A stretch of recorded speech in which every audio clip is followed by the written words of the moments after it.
el licenciado Carlos accedió a la verdad a acompañarnos el día de hoy de muy buena manera. Él es un gran amigo nuestro, de Donají y mío. Nos conocimos hace ya más de 10 años, cuando contrató su seguro. Tuve la fortuna y la oportunidad de conocerlo en su notaría y de hablarle de los temas de seguros. Y tengo que decirlo, que al principio se portaba un poco como muchos de los clientes, ¿no? Reacio, como diciendo, no, soy tanto de seguros. La verdad es que después me sorprendió Todos que los no días. solamente lo adquirió, sino no solamente me sorprendió que lo adquirió, sino además que lo ha mantenido durante estos 10 años, ¿no? Y ha sido un excelente cliente. Y en el proceso, pues nos convertimos en amigos. También ha sido asesor legal de la familia en algunas ocasiones. Les cuento que con él tenemos nuestro testamento, Don Ají y yo, que hicimos hace algunos años. Y bueno, también algunos otros trámites que nos ha él apoyado a hacer. Yo quiero comentarles que, como saben, estamos en el mes del testamento. Entonces, ahorita hay muchísimo auge en este tema, por lo que pues hay mejores precios para sacar tu testamento y ahí es el tema de boga ahorita. Pero pues yo, con una experiencia que tuve recientemente, me di cuenta que hay otro tipo de instrumentos necesarios para tener una buena planeación patrimonial, necesarios para proteger, conservar y tomar decisiones del patrimonio que muchas veces no utilizamos, ¿no? Entonces, para no hablar algo más de testamento, que el licenciado Carlos ya nos ha hablado en muchas ocasiones acerca de esto, quise hoy invitarlo a hablar de dos temas que para mí son complementarios de todo este tema legal que tiene que ver con el patrimonio. El primero es el tema de los poderes notariales, los diferentes poderes que hay. ¿Por qué? Porque imagínense una situación de algún asegurado nuestro en el cual se encuentre en estado de invalidez, ¿no? O se encuentre en estado de gravedad en el hospital y tenga una empresa o tenga una familia y entonces no está claro sobre quién debe tomar las decisiones mientras él no puede hacerlo. Y no solamente quién las debe tomar, sino quién tiene la facultad legal de hacerlo.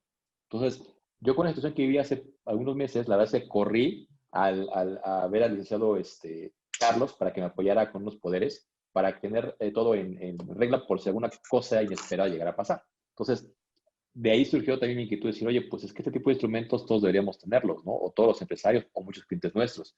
Entonces, por eso me tomé la libertad de invitar esta tarde al licenciado Carlos Armando Hernández.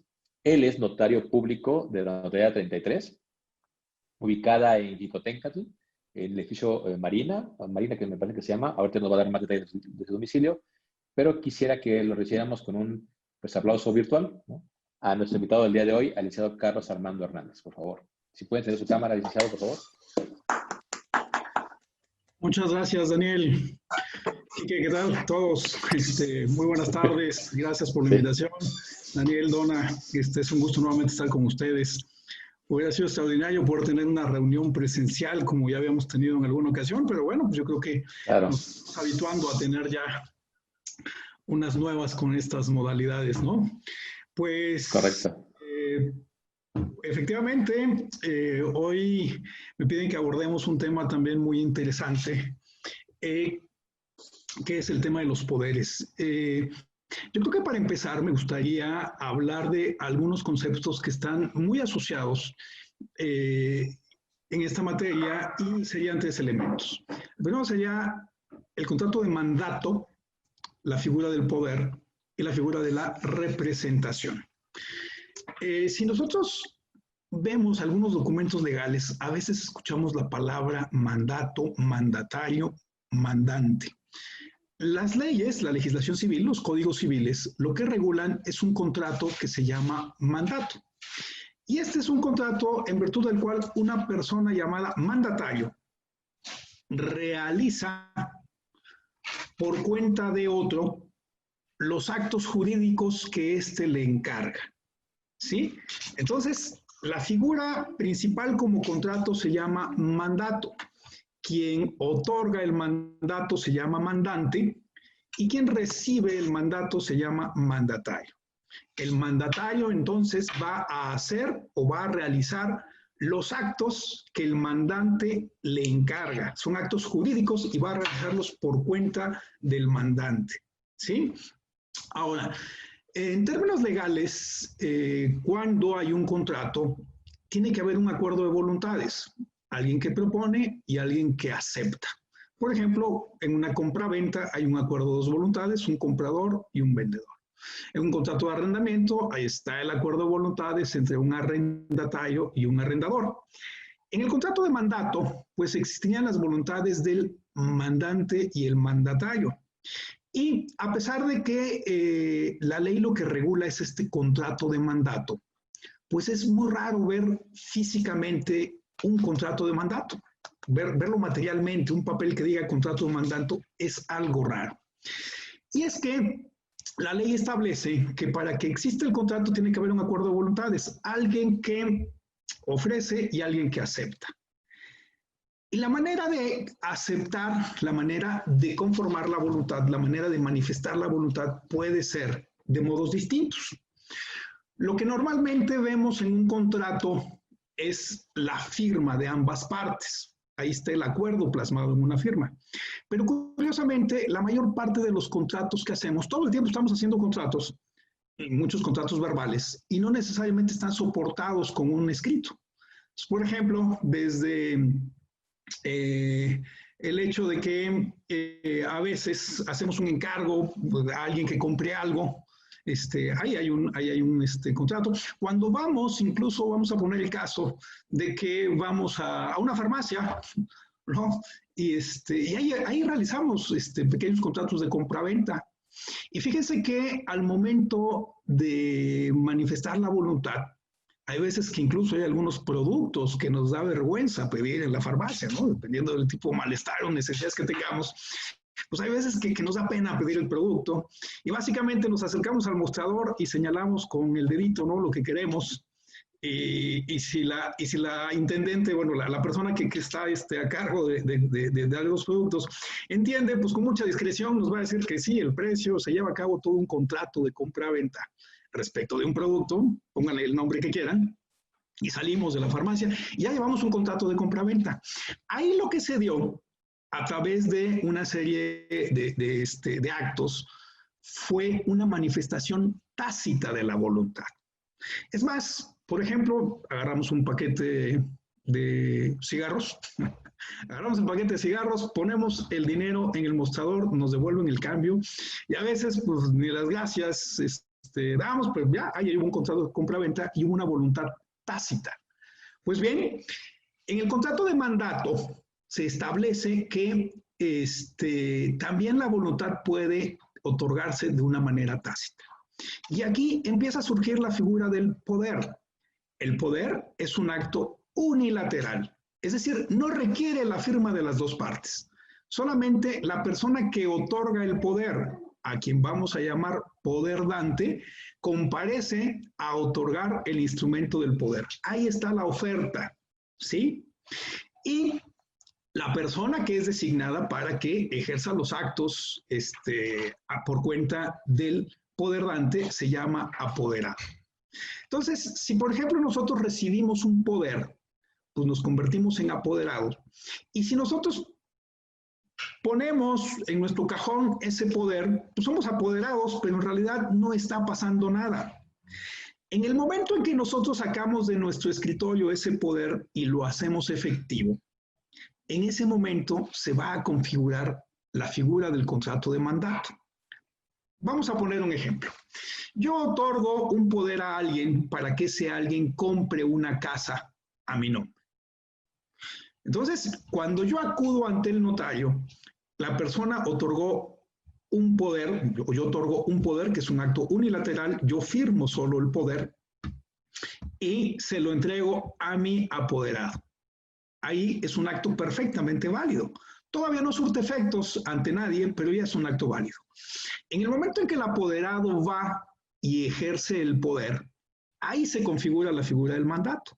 Y entonces ahí ya tiene sentido porque en la ley se regula el contrato de mandato y lo que normalmente se otorgan son poderes. Para efectos prácticos, porque esto no es una clase de derecho tampoco, vamos a entender que son figuras prácticamente identificadas para los mismos efectos. Como dijera Silvio Rodríguez, no son lo mismo, pero son iguales. Entonces, incluso la propia ley utiliza indistintamente las palabras mandato y poder como si fueran idénticos. Esa es la razón por la cual se identifican, porque el contrato de mandato se puede otorgar a través de un poder y cuando el apoderado ejerce el poder se configura la figura del mandato. Ahora, el apoderado puede actuar por cuenta, siempre va a actuar por cuenta del poderdante, pero hay veces que también lo hace a nombre del poderdante.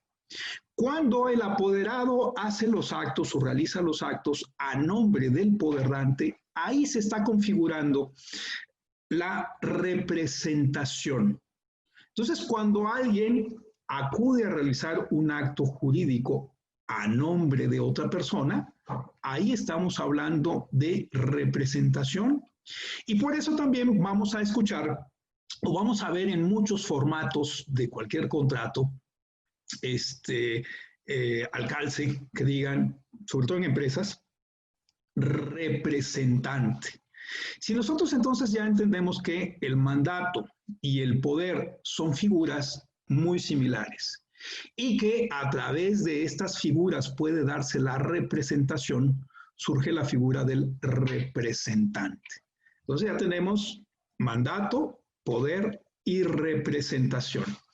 Ahora bien, el poder o el mandato es un instrumento muy práctico, es un instrumento muy útil y ayuda a salvar muchas situaciones.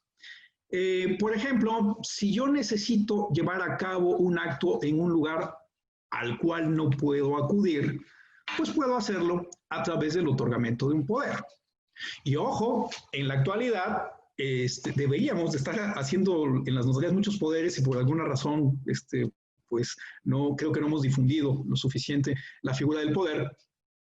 Y, por ejemplo, hoy por hoy, que es muy difícil viajar, que nos da miedo abordar un avión, que nos da miedo acudir a una terminal de autobuses, pues empieza a alzar la mano la figura del poder y esta sería una manera de salvar este obstáculo. No quiero o no puedo o es riesgoso que yo acuda ahorita a realizar un trámite, una gestión en algún otro lugar y puedo hacerlo a través del otorgamiento de un poder.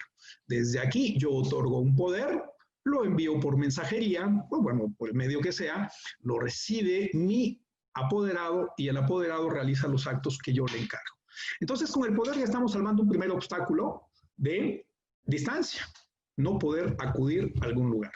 Pero hay veces que no solamente por distancia, sino por tiempo, pues tampoco puedo realizar algún tipo de gestiones. Sobre todo realizar algunos actos administrativos, acudir ante alguna dependencia, a veces acudir a tribunales, a agotar trámites, pues nos quita mucho tiempo. Sobre todo hay quienes están obligados a cubrir un horario de trabajo y la mayoría de trámites y gestiones administrativos son en días, horas y hábiles y esto implica que para poder realizar esos trámites deba de pedir un permiso y a veces pues no necesariamente con goce de sueldo, pues otra vez la figura del poder alza la mano y es un mecanismo idóneo para salvar un problema de una distinta naturaleza que sería el hecho de no tener tiempo. Del mismo modo puede pasar para resolver algunas situaciones de pericia. Por ejemplo, en el caso de un asunto legal, pues la verdad es que es muy incómodo, a veces es preocupante, es inquietante. La gente dice, yo no entiendo de términos técnicos, yo no sé de palabras legales, y la verdad es que también me desgasta mucho entrar en este tipo de temas y puedo entonces otorgar un poder a favor de un abogado para que haga determinadas gestiones jurídicas. A un contador, sobre todo, pues para que se entienda con pues este coco que todos tenemos, que es el SAT, ¿no? Y que pues, vaya y haga todas esas diligencias y esto. Y entonces, para todos estos efectos, el poder es un instrumento sumamente importante. Insisto, ahora en esta situación de pandemia es un instrumento que puede ser de mucha utilidad. A todos nos preocupa mucho la salud de de nuestros adultos mayores, de nuestros padres, de nuestros abuelos, y hay veces que tienen que andar dando vueltas, ¿no? Para el cobro de sus pensiones, para el cobro de sus programas sociales que ahorita están en boga. Y entonces, a través del otorgamiento de poderes, se les puede ayudar a que, por un lado, hagan este tipo de gestiones y, por otro lado, a no arriesgarlos, a que no se expongan, sobre todo porque son un sector sumamente vulnerable a esta enfermedad, ¿no? Entonces, el tema del poder es algo muy, muy, muy sano. Dice Daniel que es conveniente siempre contar con algún apoderado. Y está en lo cierto, ¿no? Él, me acuerdo que me habla cuando dice, oye, Lick, ¿sabes qué? Parece que tengo aquí un problemilla de salud, no sé cómo vaya a estar la cosa.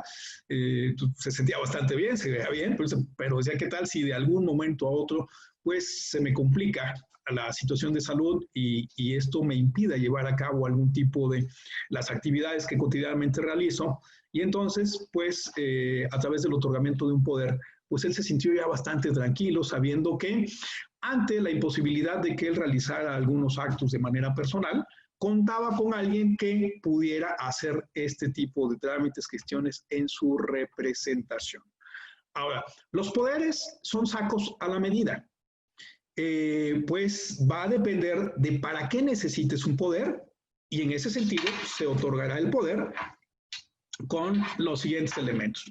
Hay poderes generales que se otorgan para realizar actos de manera indistinta. A grandes rasgos, los poderes generales se van a clasificar cuando menos en los siguientes rubros. No sé si ustedes hayan oído de ese poder general para pleitos y cobranzas. Dentro del rango de responsabilidades, dentro del rango de la confianza que se puede otorgar a algún apoderado, este poder para pleitos y cobranzas, digamos que es el primer nivel, es el más sencillo. A través del poder de pleitos y cobranzas, el apoderado básicamente puede realizar actos de defensa. Puede, por ejemplo, contestar una demanda, ¿sí? Puede interponer una demanda, puede acudir a audiencias, puede básicamente involucrarse en temas legales, muy específicamente en temas de litigios y sobre todo para defender los intereses del poder dante. Entonces, el primer nivel de poderes sería el de pleitos y cobranzas. Si nos vamos al siguiente nivel, nos encontramos con que hay poderes generales para actos de administración. Aquí ya estamos hablando de que se puede hablar de la administración básicamente del patrimonio del poder dante, y también para realizar actos administrativos, como por ejemplo acudir a autoridades administrativas, y el ejemplo característico sería acudir al SAT, acudir a las oficinas de Hacienda a realizar gestiones. Incluso el Código Fiscal de la Federación establece que para que se puedan realizar gestiones a nivel fiscal, el poder necesario es un poder general para actos de administración. Por ejemplo, para llevar a cabo un contrato de arrendamiento, es necesario contar con un poder para actos de administración. Un poder para pleitos y cobranzas no alcanza para firmar un contrato. Un poder para actos de administración ya sirve para firmar determinado tipo de contratos. El ejemplo clásico es el de arrendamiento. Si le subimos de nivel y nos vamos a un grado, a algo que requiere de confianza mayor, llegamos a las facultades para actos de dominio. Con actos de dominio ya estamos hablando de facultades de disposición. Y con facultades para actos de dominio, el apoderado ya puede disponer de los bienes del poderdante, de los bienes del mandante. Es un poder sumamente delicado. No a cualquier persona se le otorga un poder general para actos de dominio. ¿Ok? Entonces, por ejemplo, cuando una persona, voy a poner el caso, ¿no? Si un abogado le pide al cliente que requiere un poder y dentro de las facultades pide que se le otorgue un poder para actos de dominio, ojo, foco rojo. De entrada, es una situación ya alarmante. Un abogado normalmente no necesita para nada un poder general para actos de dominio, a menos que sea desde luego una situación muy, muy clara, explicada en cuanto a consecuencias y que se sepan los alcances. Entonces, tenemos a nivel civil poderes generales para pleitos y cobranzas, tenemos facultades para actos de administración, tenemos facultades para actos de dominio. Esos son de manera a manera de clasificación, facultades generales. Ahora, estos poderes también pueden tener limitación, pueden tener la limitación que quieran. Por eso son, como les dije, sacos a la medida. Por ejemplo, yo puedo otorgar un poder general en cualquiera de esos órdenes y establecer un límite de tiempo. Tengo planeado que voy a irme a estudiar algún tipo de curso en el extranjero, maestría, posgrado, lo que sea, y me voy a ir por un año. Pues podría yo otorgar un poder general para pleitos y cobranzas, actos de administración limitado a un año. Por ejemplo, puedo otorgar un poder limitado a un territorio. Pues yo puedo otorgar un poder a alguien para que me represente en mis asuntos en la Ciudad de México o en cualquier otra parte específica. Puedo otorgar un poder limitado a un determinado juicio en concreto. Le otorgo un poder general al abogado para que me represente en este juicio en concreto. O para asuntos específicos. O sea, entonces puede haber poderes generales ilimitados, limitados, o sea, limitados a determinados asuntos. Poderes generales limitados, y ahí estaríamos hablando de estos sacos a la medida. Además, existe un poder muy específico que se requiere para hacer trámites bancarios. Los primeros poderes a los que me referí, estaríamos hablando de facultades civiles. Y para hacer trámites bancarios, damos un pequeño salto y nos ubicamos en otra legislación. Hay una ley que se llama Ley General de Títulos y Operaciones de Crédito. Los contratos con los bancos son operaciones de crédito. Los cheques son títulos de crédito. Los pagarés son títulos de crédito. Y que ya implican otro tipo de responsabilidad. Tienen una connotación más de carácter mercantil. La ley es de carácter mercantil. Y para que alguien pueda representar a una persona en la apertura de cuentas bancarias, en la firma de cheques, requiere una facultad específica que se llama para otorgar y suscribir títulos de crédito, títulos de operaciones de crédito. Se basa en otra ley y es un poder especial. Si una persona tiene un poder que considera muy amplio respecto de otra persona y dicen, es que yo tengo un poder general para pleitos y cobranzas, para actos de administración y de dominio, incluso puedo vender las casas de mi poderdante, no le alcanza para acudir a un banco y hacer disposiciones de dinero o sacar un cheque y esto. Se requiere una facultad muy concreta y específica para otorgar y suscribir títulos de crédito. Entonces, y también estos poderes, del mismo modo generales para otorgar y suscribir títulos de crédito, se pueden limitar. Puedo otorgar un poder de esta naturaleza y limitarlo a determinado monto. Pues para que realice operaciones de crédito hasta por 100,000 pesos mensuales, hasta por 1,000,000, no sé, lo que sea, dependiendo de las necesidades. Entonces, los poderes son sacos a la medida. Acabo de hablar entonces a grandes rasgos, porque todavía hay otro tipo de poderes. Hay poderes en materia laboral, hay poderes en materia penal, pero vamos, los más usuales son estos que acabo de mencionar. Y también, hablando de estos sacos a la medida, existe una modalidad de poderes que son los poderes especiales. Los poderes especiales son aquellos que se otorgan para cumplir un acto en concreto. Regreso al ejemplo, para que mi apoderado venda mi casa. Nada más puede vender mi casa, nada más. Entonces, en el momento en que el apoderado vende la casa, pues ya ejerció el poder, ejerció ese poder especial. Y estos poderes especiales, pues son aquellos que se van a agotar con su ejercicio. Se confieren para un acto en concreto y agotado este acto o realizado este acto, el poder queda sin efectos porque ya no tiene razón de ser el poder. Entonces hay poderes generales y hay poderes especiales.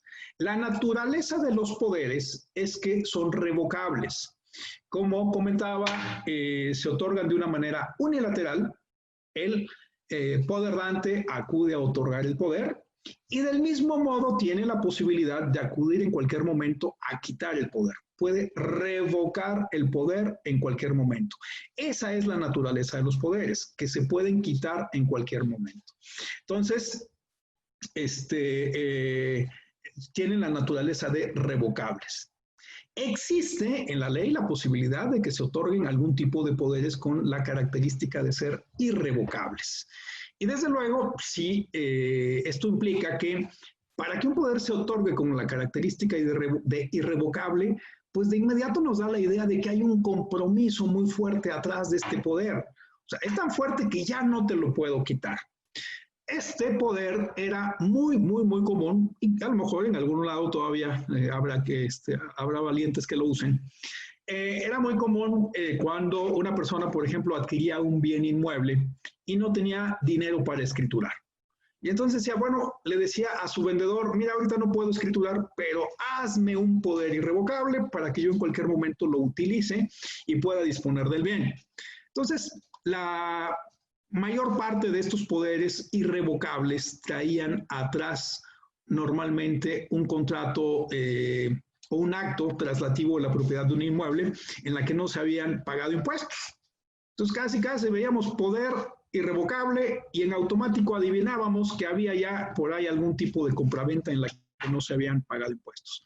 Por esa razón, por supuesto que a las autoridades fiscales no se les escapó.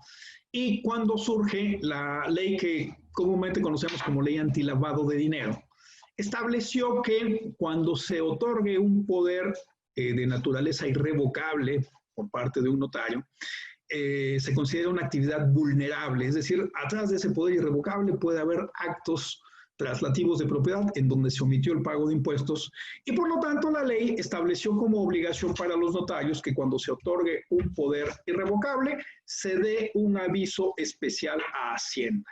Y entonces, pues casi este aviso implica Hacienda, aquí hay un poder irrevocable y Hacienda dirá, pues es que aquí hubo un movimiento en donde seguramente se omitió el pago de impuestos.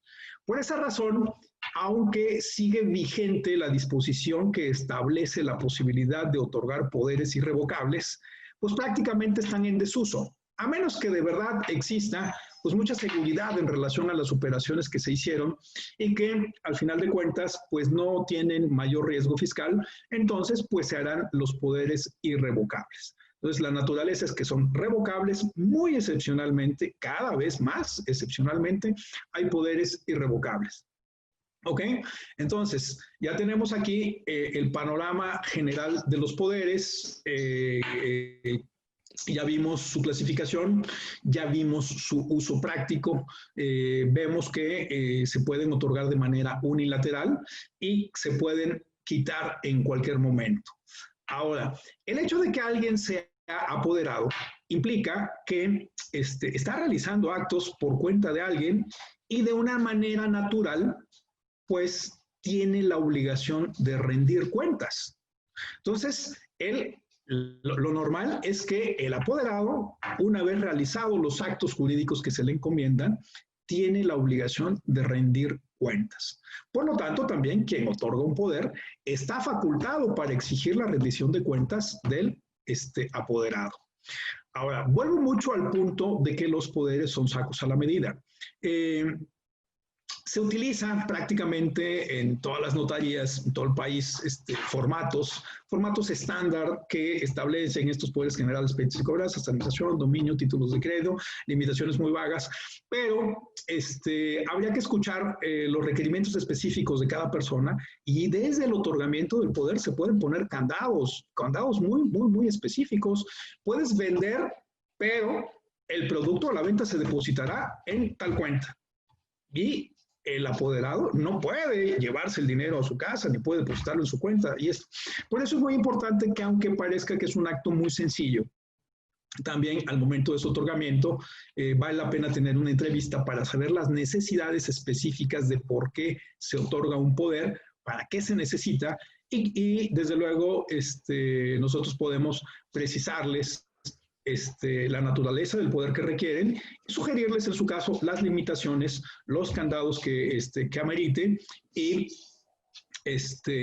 pues hacerles, como les dije, un saco a la medida en las necesidades en el otorgamiento de poderes. Solo quisiera comentar que a mí, en su momento, cuando estaba licenciado, me pareció útil el poder, precisamente porque yo como empresario, y por lo que he escuchado, cuando tú eres representante legal de una empresa, y en el caso de Seguros Monterrey específicamente, de la empresa que represento, algunas cosas se pueden quedar paradas si yo no puedo firmar. Entonces, por eso fue que pedí al al licenciado que me apoyara con estos poderes para poder tener continuidad en algunas operaciones, ¿no? O para poder manejar recursos o realizar operaciones de cierto tipo si algo pasaba en algún momento. Por eso creo que son muy útiles para cierto perfil de clientes, incluso para algunos de nosotros mismos. Bien, pues licenciado, pues muchísimas gracias por darse el tiempo, por regalarnos este espacio en su agenda para poder platicar acerca de estas dos figuras muy interesantes, porque al final para nosotros no solamente es útil como figura y como entenderlo, sino hasta en una conversación normal con un cliente o como acaba de decir Luz, ¿no? Para saber si alguien me dice tengo un fideicomiso o estoy pensando en contratar un fideicomiso, bueno, cuál es la diferencia o ventaja de uno y otro, y al final lo importante es entender que no están peleados, que ambos son instrumentos interesantes que se pueden contratar si queremos darle certeza financiera a la familia, ¿no? Entonces, licenciado, nuevamente muchísimas gracias por darse este tiempo. A nombre de Life and Legacy y todos los asesores aquí presentes, le queremos agradecer el tiempo, le queremos también reconocer el esfuerzo y en lo particular, a mí me pareció muy simple de entender esa información. Vaya, más allá de los términos técnicos, muy fácil de digerir todo lo que nos compartió en cuanto a poderes y en cuanto a fideicomiso. Y pues claro que esta es su casa. Cuando guste, esperemos contar de nuevo con su presencia para algún otro tema de interés, ¿no? Y desde luego, pues el comercial no está de más, ¿no? Licenciado, si nos puede decir dónde tiene su notaría para que los asesores aquí que todavía no tienen testamento puedan ir a visitarlo, porque no hay edad para contratarlo, no hay edad para hacerlo. Es importante que todos tengamos eso en regla, que seamos un ejemplo para nuestros clientes. Entonces, licenciado, por favor, si nos puede decir dónde está su notaría. Muy bien, bueno, pues yo soy el notario auxiliar de la Notaría Pública número 33. Estamos en Jicotencat 419, Interior 1, en el centro, entre las calles de Colón y Rayón. Mi teléfono o los teléfonos de la oficina son 951 51 688 03 y 688 28. Mi celular 951-439-2307. Y desde luego que también para mucha practicidad, Daniel, Donna, tienen ahí todos mis datos y ustedes siempre van a recibir un trato especial, ¿no? Constantemente, pues recibo ahí visitas de ustedes y siempre pues, vengo de parte de, y para todos los clientes son bienvenidos, pero me da mucho gusto saludar a los integrantes del grupo. Ok, pues bueno. Muchas gracias. Chicos, no, aprovechen, ¿no? 1,900 pesos cada testamento durante este septiembre. Normalmente se los prorrogamos a octubre también. Ok, pues por ahí los esperamos. Muchas gracias, Daniel. Gracias a todos por su asistencia. Gracias a todos. Buenas tardes. Sí, nos vemos. Recuerden que este tipo de videos quedan grabados y bueno, están en nuestro canal privado, para que no espante, no se va a en nuestro canal privado de YouTube. Cuando quieran consultarlos o cuando quieran tocar base, ahí están nuestros videos en nuestro canal de YouTube. Ya les pondremos los datos del canal más adelante en nuestras redes sociales. Y bueno, licenciado, nuevamente muchas gracias y buenas tardes a todos. Gracias.